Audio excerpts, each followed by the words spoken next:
Hi everyone. Today I want to talk about something that has become really important in my planning, and that is the Bookmark-Dashboard-Whiteboard. Yes, all of the above. And as I've mentioned in the past, I have had spiral-bound notebook planners and ring-bound planners, and now I am in a ringless planner. And each version I have had one of these. So I'm going to show you those really quickly, and then I'm going to demonstrate just the Traveler's Notebook one today. So here's my Traveler's Notebook. And then if you've watched some of my other videos, you've seen this, but here it is. This is the one side, and then it wraps around in the back, and then it opens up like that. So that is the one in my Traveler's Notebook. This is my Erin Condren planner, and this is the one I had for that. Open that one up. And that can be held with coil clips, or you can actually punch the holes and snip it, which is what I have done on a smaller version, my Franklin Covey. And I have this one right here, and that opens up. I don't have these in because I was taking them out to show you, but there's that. Now to make these, all you're going to need is a ruler, which I like this one, and it's because it's got the cork on the back. I used to have a different metal ruler, and it kind of slid around, so I like this one with the cork on it. You're just going to need some kind of razor blade. I prefer just the regular box cutter. I think it's stronger than my X-Acto knife. And then you're going to just need some kind of paper or plastic. I'll show you some different varieties here. This is the one I'm going to demonstrate with today. This is the .003. It's like an acetate sheets. They're just clear sheets, like that. Or you can use what I used in my Franklin Covey, which is this one, and this is actually what I prefer. It's a little bit thick for my Traveler's Notebook, but I prefer the poly file folders. This is a package of 12 I think I got for maybe $3 or $4. This is from Target, which is the same kind of file folders, maybe just a teeny bit thinner, but this is the UB plastic folders. They've got pink, blue, and yellow. I'm probably going to take these back just because I don't like the colors as well as I like the other ones I got from Walmart. But if you're a fluorescent person, you'll like those. Then I also found this, which is I made mine, the current one I have in my Traveler's Notebook, out of the white dot version of this. This is the We Are Memory Keepers, just an 8.5 by 11 sheet of plastic. Really cute. I'm actually going to use this one for my daughter's Traveler's Notebook that she wants. And then just some regular file folders. These are probably $3 for $1 that I got at Walmart. The Target has some great ones. And then also you can just use some cardstock or scrapbook paper, anything like that. So let's go ahead and get started. Actually, let me give you the dimensions first. If you have a ring-bound planner, this is a classic size, which is like an A5. So the Franklin Covey one is going to be 5 7/8 inches across by 9 inches on the top. Now, if you want, as you can see, I have a tab here, which I really like. If you don't want that tab, it's just going to be 8 3/8 inches across. This tab right here is 3.5 inches, and then I left 3/8 of an inch right here on the end, so it wasn't all the way to the end.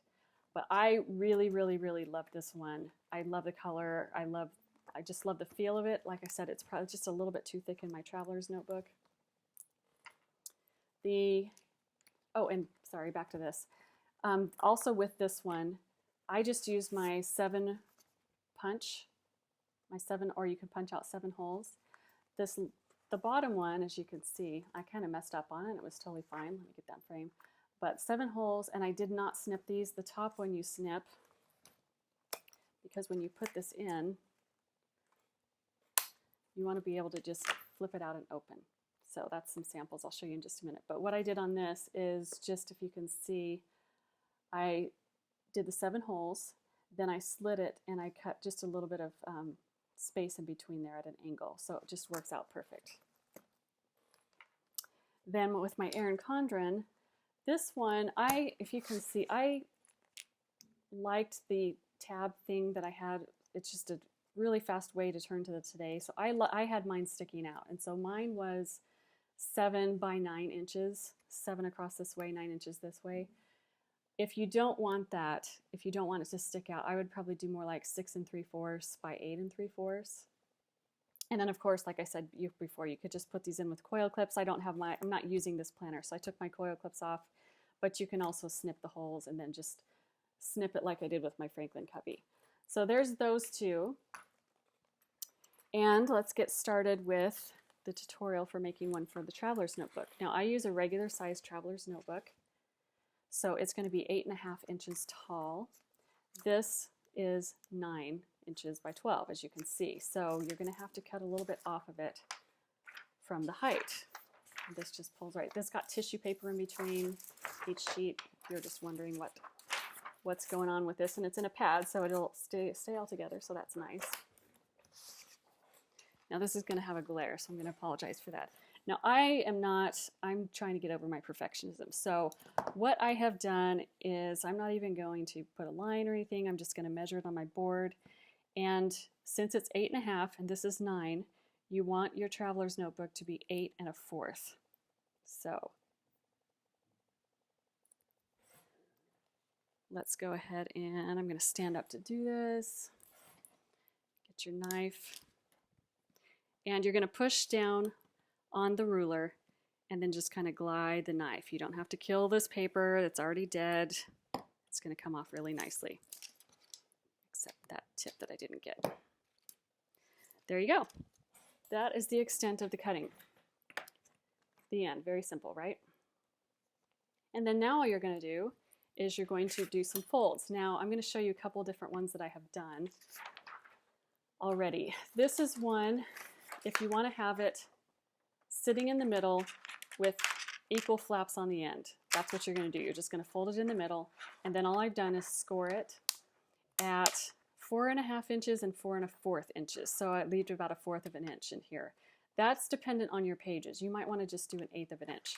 So then you'll have just 2 little mini flaps right here, and then it will be more like a bookmark. You're not going to have a lot of space to write on there. Or you can do, sorry about all my writing, I'll show you in a minute. Or you can do, well, let me show you the one I just did, because that's the one I'm going to do right now. Oh, my clip fell off.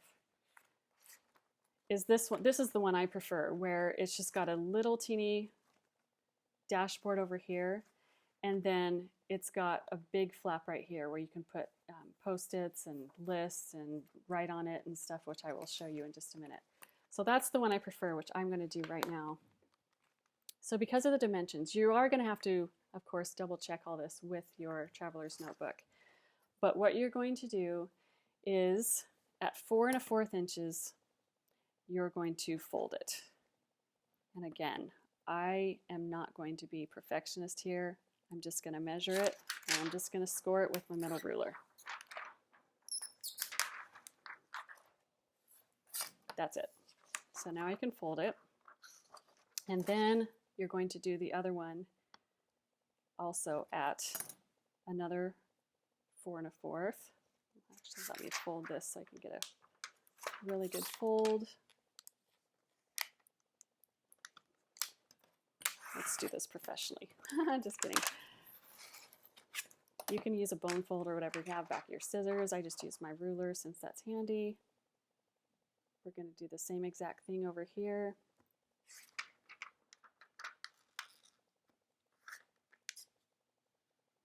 And the only thing you really want to do is just make sure the top and the bottom are even, but other than that, it's not going to be exact, and you're still going to have to fix it. So you're going to have a nice flap over here, and then this is going to open up. The other thing that you're going to want to do is round your corners. And this is my corner rounder, and I'm just going to tell you flat out, it does not like this. So you're probably going to wonder, why am I rounding my corners then? Well, it just essentially is going to score it. So we're going to be able to have a nice guide for us to round the corners with our scissors. So we'll do that one.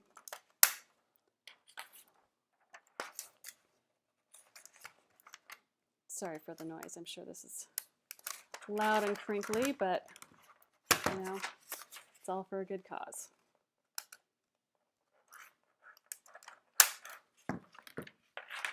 And then you just take your scissors, round them, and this is, I think it looks nicer with the rounded corners, and also so you don't get cut. Some of these, this is 0.003, which is really light, which I'll explain that in a minute. Most of the other ones I showed you were a lot thicker than this. Okay, so there you have your nice folds. You've got your rounded corners. Now with the traveler's notebook, you're also going to want to round this corner for the elastic. And that's just so it won't get all crinkled up and smashed with the elastic. Ooh, that one cut. Nice. Love it when that happens. So there you go. Now, if you're going to be like me, this last one is going to bother me just because it's not matching like the other one. So let's go ahead and just do that one for aesthetics.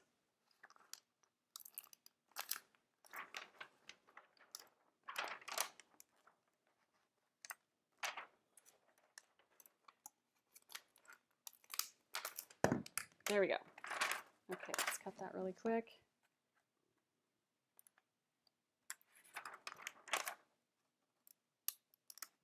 Okay, so there you go. I don't know if you can see, but nice rounded corners. Everything's matching up.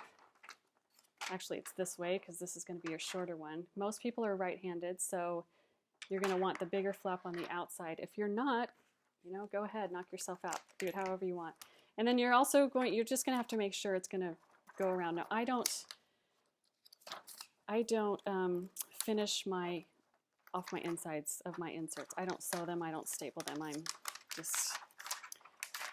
don't really care. So if you don't want that, you can, or can't do that. You can just do it on the outside. So here, I don't know if you can see, but it goes all the way over here because it's 12 inches. And then right here. Now this is what I was talking about before. You're probably going to have to score it a little bit because this is how it fits, but we're about 1/8 of an inch off. And I did that on purpose so we can show you. So I would prefer to have the majority of mine on the outside. So we're going to do scoring just a little bit. And if your rounded corners bother you, just go ahead and round them again, or just wait and do that until you've measured everything. So there, that should be perfect. Now, like I said, this 003 acetate that I got is really thin. If you don't want that, just get something else, or I'm going to show you really quickly a way that you can thicken that up. And that is by dry erase contact paper, which I love. So here's that, and I had to label it because I have some other just plain white contact paper. It just looks like that. And you're going to, the measurements on that are going to be the same, which is going to be 8 1/4 inches tall and 4 1/4 inches, which is what the flap on this one's going to be. So you just cut that, and there you go. It thickens it up. If you don't like the clear, it will give you a surface, so it's a lot easier to see, because sometimes on the clear, when you fold it over, you can't see very well, which is a good and a bad thing. You can see right through to your page, but at the same time, if you have any writing or something, it's going to cover that up and you won't be able to see. Anyway, that's just a personal preference. So with the dry erase and all these other ones, this is why I didn't have these in there, because I'm going to pull these out really fast. You can use this, like I said, for a dashboard or a list, or keep your Post-its, or just really anything. Just whatever you need to be accessible and handy, that's what you need to keep on this.